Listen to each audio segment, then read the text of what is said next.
J'ai oublié de le mettre live. OK.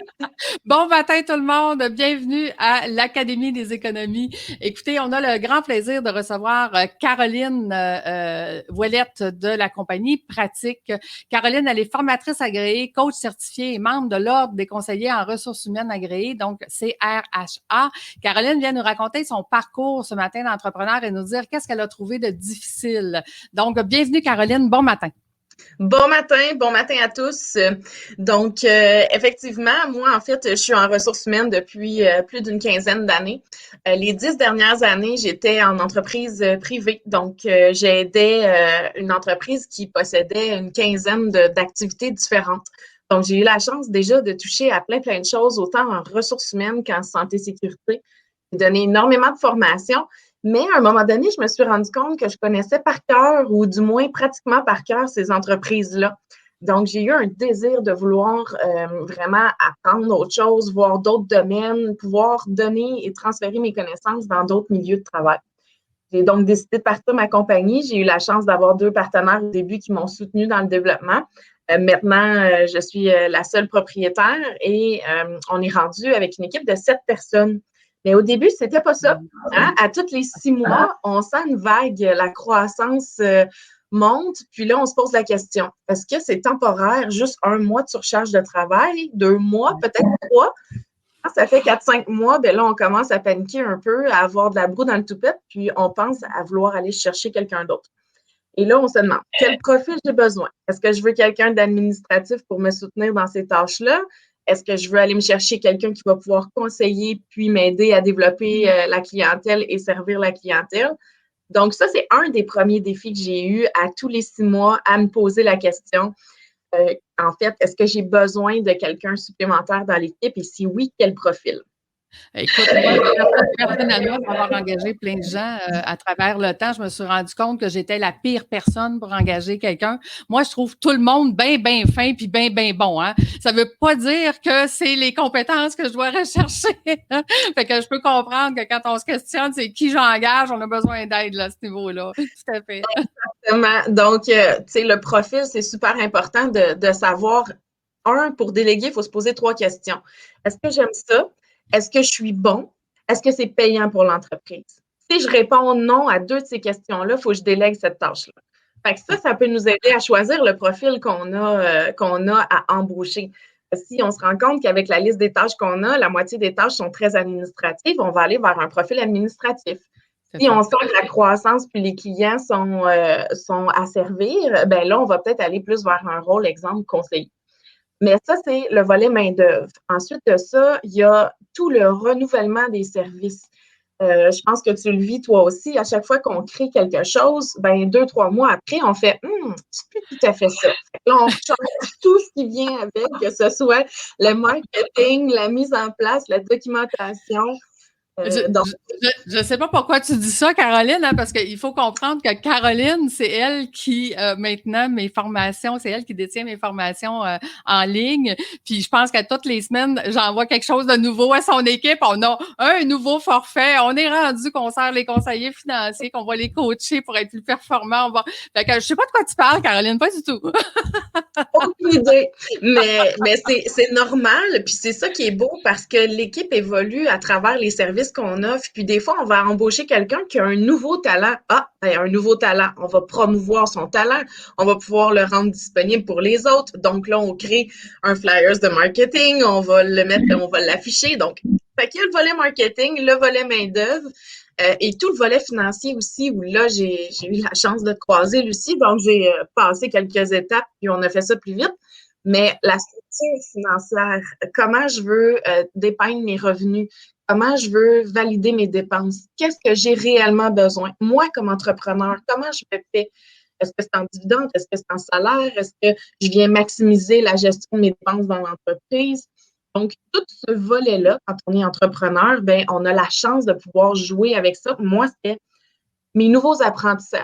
Tu sais, j'avais le goût d'apprendre des nouvelles choses. Ben, ça fait partie, l'entrepreneuriat, des nouvelles choses que j'ai eu la chance d'apprendre en créant ma compagnie. Mais tout le volet aussi partenariat. Comme par exemple, tu l'as mentionné, on fait affaire ensemble pour la gestion de la formation en ligne. mais on est appelé à rencontrer une tonne de personnes, de partenaires potentiels. Il ne faut pas non plus se perdre là-dedans. Il faut voir, est-ce que ce partenaire-là me permet d'être moi-même, de rester dans les valeurs que j'ai, de croître à côté de la personne et non en dessous ou au-dessus.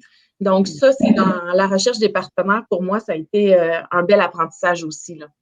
Bien, tout à fait. Tu sais, quand je dis prendre le contrôle de son entreprise au niveau financier, bien, de comprendre exactement qu'est-ce qui se passe dans son entreprise, que ce soit les revenus, les dépenses, on est capable de planifier le futur et d'aller mettre exactement qu'est-ce qu'on veut. Surtout quand on veut embaucher, c'est insécurisant de savoir, faut que j'embauche, mais j'ai-tu l'argent? Je vais être capable de supporter? Je vais être obligé, au bout de 3 mois, de la mettre à pied parce que les finances n'ont pas suivi? Fait que, tu sais, quand je dis toujours, quand on prend le contrôle, ben c'est pas une boule de cristal, mais presque. On est capable de mettre exactement ce qu'on a besoin au bon moment. Donc, les ressources humaines, c'est une des premières choses souvent qu'on va venir mettre dans nos objectifs. Si je veux m'enlever à l'intérieur de l'entreprise pour aller travailler dessus, ça va me prendre des gens compétents, ça va me prendre des bonnes personnes et financièrement, il faut que ça suive, là, c'est clair. Tu sais, c'est comme, ça vient ensemble. J'ai beau dire, je veux quelqu'un, mais si je ne mets pas dans les finances, ça ne marchera pas, là.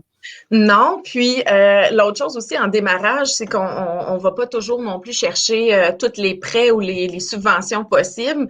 L'accessibilité à une marge de crédit, c'est pas non plus une étape qu'on pense toujours, mais dès que ça, c'est là, ben après ça, comment bien gérer ma marge de crédit? Tu sais, on veut pas toujours l'utiliser parce que ça serait signe qu'il y a peut-être d'autres choses à améliorer dans l'entreprise, mais ça devient un petit coussin qui sécurise, mais qui permet la croissance. Parce que si on s'empêche d'embaucher, parce qu'on on veut jamais toucher à une marge de crédit ou on veut jamais aller chercher de l'aide financière externe, malheureusement, la croissance de l'entreprise va être plus difficile, à moins qu'on ait un bas de laine de cachet quelque part, là, mais habituellement, on essaie de pas tout mélanger, tu sais. On n'est pas tous nés, ouais, c'est ça, on n'est pas tous nés avec des papas ou des mamans entrepreneurs avant nous, hein, et qui nous ont laissé une belle business avec bien l'argent. Souvent, c'est nous qui la développons, puis c'est nous qui devons la créer. Puis oui, effectivement, tu sais, moi, j'ai vu beaucoup d'entrepreneurs, je te dirais surtout féminins, qui disent, ben moi, j'aime pas les dettes, mais tu sais, vous savez que quand on va utiliser nos marges de crédit pour réinvestir dans l'entreprise, c'est pas une dette, c'est un investissement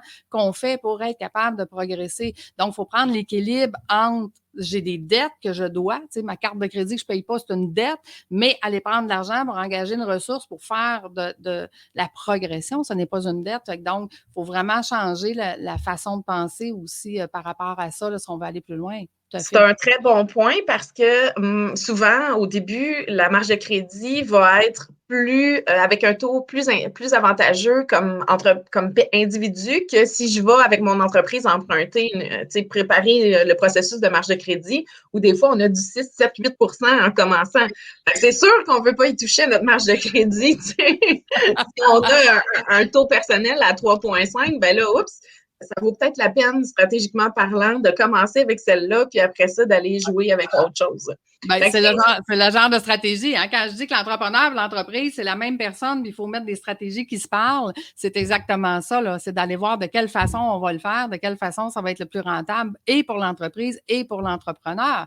Parce que moi, j'ai vu bien des gens faire de l'argent sur un bar, tu sais, perso, dire hey, moi, je suis bien organisé, puis dans l'entreprise, ben, on en perd. Fait qu'au final, ça fait zéro, là, tu sais, plus un bar, moins sur l'autre, marche pas, là. Il faut que ça soit plus des deux bars, tout à fait, tout à fait. Mais dis-moi, Caroline, tu sais, quand on parle de, parce que tu sais, j'accompagne maintenant les entrepreneurs à prendre le chapeau d'administrateur, oui.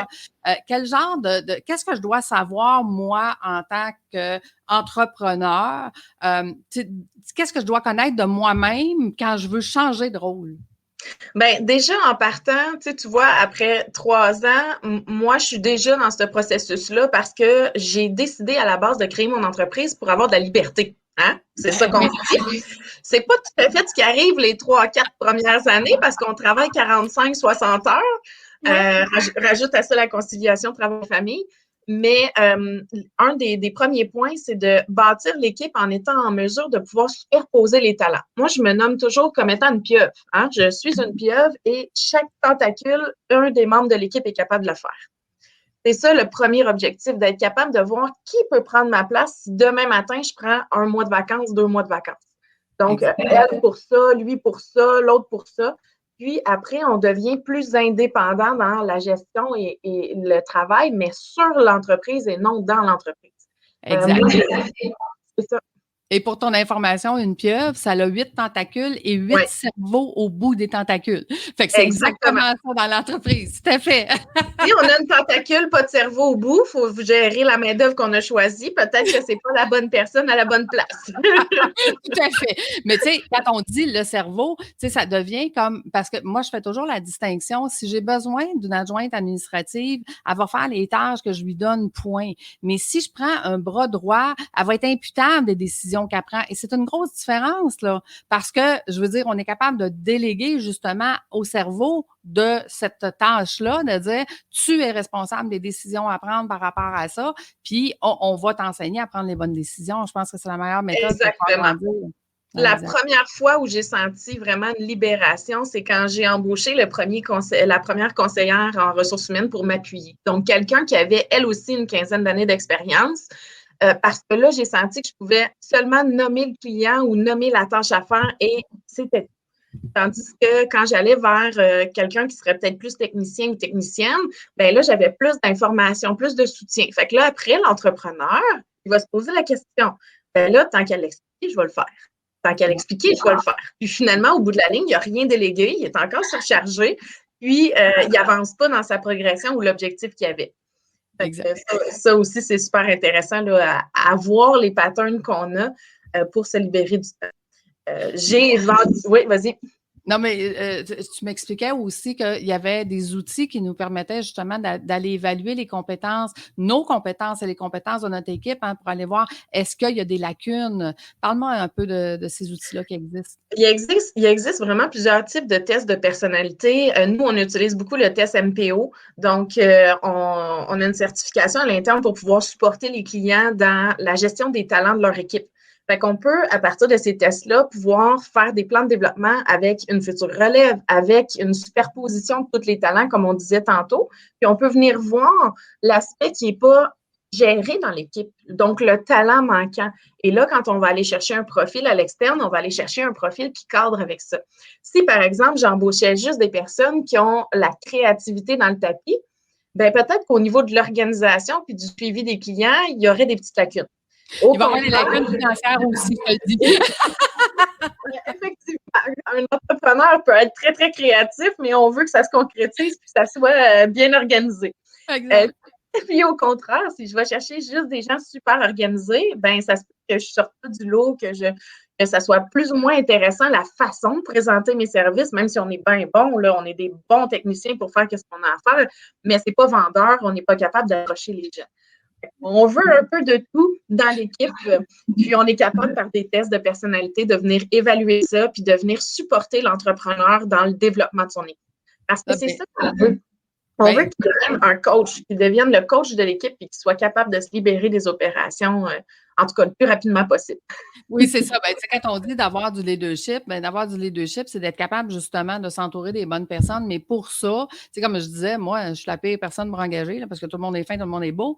Mais si je sais que c'est quoi les compétences que je recherche puis que je me fais accompagner là-dedans, ben c'est sûr que les gens qu'on va engager, eux, vont être beaucoup plus heureux parce qu'ils vont travailler dans le propre compétence qui est manquante. Puis nous, on va pouvoir progresser, puis on va pouvoir aller comme plus loin là, et justement être capable de déléguer en confiance. On a ici on a une petite question. Là. Un des comportements importants à changer en tant qu'administrateur est le fameux « je vais le faire moi-même ». Hein? Ça va aller plus vite. C'est vrai maintenant, mais pas dans le temps. Cela prend beaucoup d'efforts et de changements de conditionnement pour y arriver. Je pense qu'on est d'accord. On est d'accord. Hein? 200% d'accord avec ça, totalement. Je le vis, on le vit tous. Quand on le vit, quand on est conscientisé, on en prend conscience. Après, c'est de poser le geste. Quel geste va faire changer ça? Comment on va le déléguer finalement la tâche? Mais quand on se rend compte qu'en mettant un petit peu d'effort à vraiment montrer la tâche adéquatement, ben ça fait en sorte qu'on se libère rapidement. C'est sûr qu'on peut continuer à vouloir le faire en se disant ça prend juste 2 minutes, mais 2 minutes pendant 10 ans, ben, à un moment donné, j'ai une demi-année que j'ai utilisée à faire ça alors que quelqu'un d'autre aurait pu le faire. Donc, c'est un très bon point soulevé, effectivement. Ben, En fait, moi, ce que j'ai réalisé à travers mes 20 ans d'expérience à accompagner les entrepreneurs, c'est que souvent, l'entrepreneur ne veut pas déléguer parce qu'il a peur que la tâche soit pas faite de la bonne façon.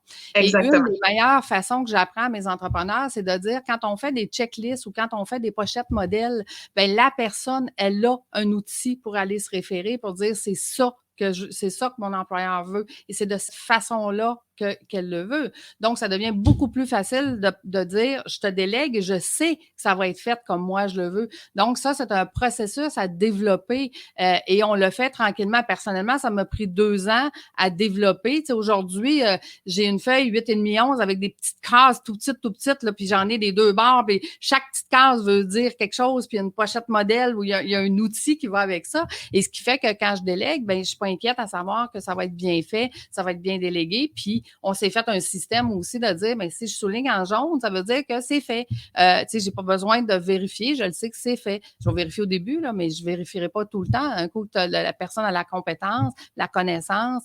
Donc, ça peut devenir facile de déléguer. Il faut juste mettre les bons outils, je pense, en place. Là. C'est la même chose Oui, oui, tout à fait. Puis quand on commence à déléguer, si on se fait déranger à toutes les 30 secondes pour se faire poser des questions supplémentaires, un des trucs que j'avais entendu que j'aime beaucoup, c'est de dire qu'est-ce que je ne t'ai pas dit pour que tu puisses faire la tâche par toi-même. Fait qu'on met sur nous-mêmes le fait qu'on n'a peut-être pas envoyé toute l'information à la personne, mais on lui parle également dans cette phrase-là pour qu'elle soit autonome dans cette tâche. Développer son cerveau. Développer son cerveau de pieuvre. Exactement. Fait qu'après, ça se peut que ce soit ah ben non, je suis juste pas allée voir. Ben va voir parce que là, le temps que je prends en arrêtant, ben ça enlève toute la dynamique de ce que j'étais en train de faire. Oui, tout à fait. On a quelqu'un qui nous dit viser l'excellence et non la perfection, tout à fait. Hein. Je pense que, tu sais, moi, ce que j'ai appris, je te dirais, depuis 1 an, là, parce que effectivement, tu sais, je fais maintenant, bon, je fais des lives que je faisais pas l'année passée, on fait des Zooms pour accompagner les clients, je fais des podcasts, je fais des vidéos YouTube, tu sais, puis mon coach, Martin, qui dit, tu sais, attendez pas que ça soit parfait. Faites-le de façon imparfaite, puis améliorez-le. Faites du millimétrage par la suite. Puis je pense que ce que j'ai appris le plus cette année, c'était ça. C'est de dire, écoutez, peut-être que tout ça, ce que je vous donne gratuitement, c'est imparfait, mais c'est pas grave parce que ça vous apporte une plus-value, puis que je vais l'améliorer. Puis l'année prochaine, je vais être 365 fois meilleure. Ben, je vais l'avoir amélioré un petit peu tous les jours. C'est parce que si on se lance pas, on s'oblige pas non plus à progresser puis à avancer. On reste dans l'ombre, on se cache, on attend. Mais quand on se lance, même si c'est imparfait, il y a une vague déjà qui part vers ce qu'on veut atteindre puis ce qu'on a essayé de faire en lançant ce qu'on avait à lancer. C'est là que je dis, ben, après 1 semaine, 2 semaines, 3 semaines, on change tout finalement, mais ça, c'est pas grave. Ben, pas tout. Moi, je dirais plutôt qu'on améliore ce qui est là. Tu sais, c'est comme c'est moins pire, tu sais, que de dire on va toujours tout changer. Je pense que quand la base, elle est là, on fait juste comme l'améliorer, millimétrer. Mais, tu sais, moi, c'est une technique que j'ai prise il y a 15 ans. Je millimètre à tous les jours ce que je peux changer, ce que je peux améliorer et qui fait que l'année prochaine, je vais être 365 fois plus loin. Mais dis-moi, Caroline, aurais-tu, parce que notre temps est parti, arrive presque à échéance, aurais-tu un petit truc, astuce à donner à nos auditeurs? Oui, je pense que comme entrepreneur, comme administrateur ou futur administrateur, l'important, c'est de s'entourer de bons mentors dans plusieurs volets.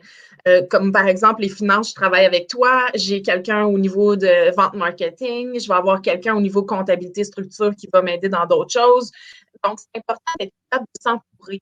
Pas besoin d'embaucher cette personne-là. On peut l'avoir juste à la pièce quand on a besoin. C'est ça qui vient faire toute la différence dans la progression rapide de l'entrepreneur ou de l'administrateur ou du futur administrateur.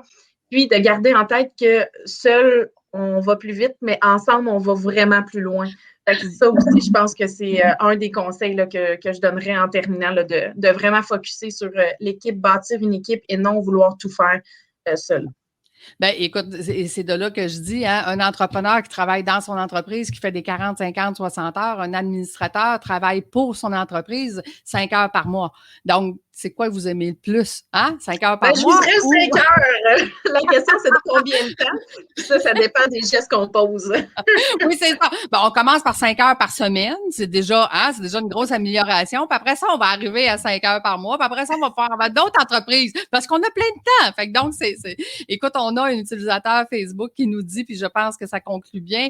On m'a déjà dit, est-ce que tu veux la transformation ou la perfection? Je pense que c'est ça. Quand on axe sur la transformation et l'évolution de la gestion, ben les ressources humaines, c'est la base, c'est la première étape. Puis moi, je vous suggère fortement de vous faire accompagner des gens comme Caroline. Ça facilite tellement la tâche d'aller chercher les bonnes compétences, les bonnes personnes, et surtout que ça coûte cher, hein, faire former quelqu'un. As-tu des statistiques là-dessus ou En fait, dès qu'on a une nouvelle embauche à faire, par exemple, un journalier, ça peut aller jusqu'à 7 à 10 000, juste les frais directs et indirects qu'on oublie de calculer sur le temps de formation, la perte de productivité, etc. Donc, un cadre, ça peut être jusqu'à 2 à 3 fois son salaire en perte quand on a à réembaucher. Donc, la formation, c'est un coût important, d'où la structure qui est importante, puis une bonne gestion de l'accueil intégration pour essayer de garder les gens le plus longtemps possible.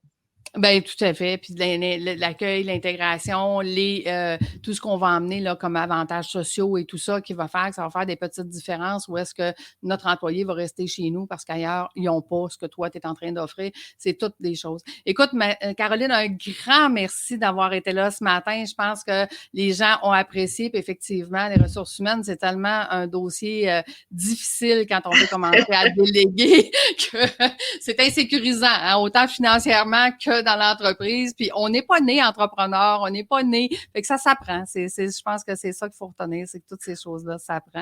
Puis avec les grandes compétences que tu as, tu nous accompagnes bien à ce niveau-là. Fait que, ayant le chapeau ressources humaines et entrepreneur, je comprends très bien les gens à qui je parle.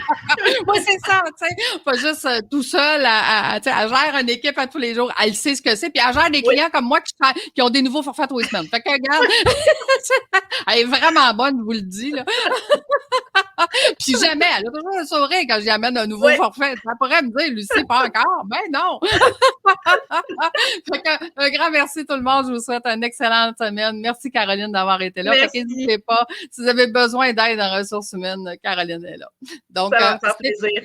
Oui, c'est ça. C'est un rendez-vous. Écoutez, on parlait d'administrateur. Vendredi cette semaine, mon podcast va parler justement quelles sont les compétences qu'on doit développer comme administrateur. Donc, allez voir sur le podcast Fais voyager ton entreprise et vous aurez justement toutes les compétences qui doivent être développées pour finir par peut-être travailler juste 5 heures par mois. Bonne semaine tout le monde. Merci Caroline. Bonne semaine. Au revoir.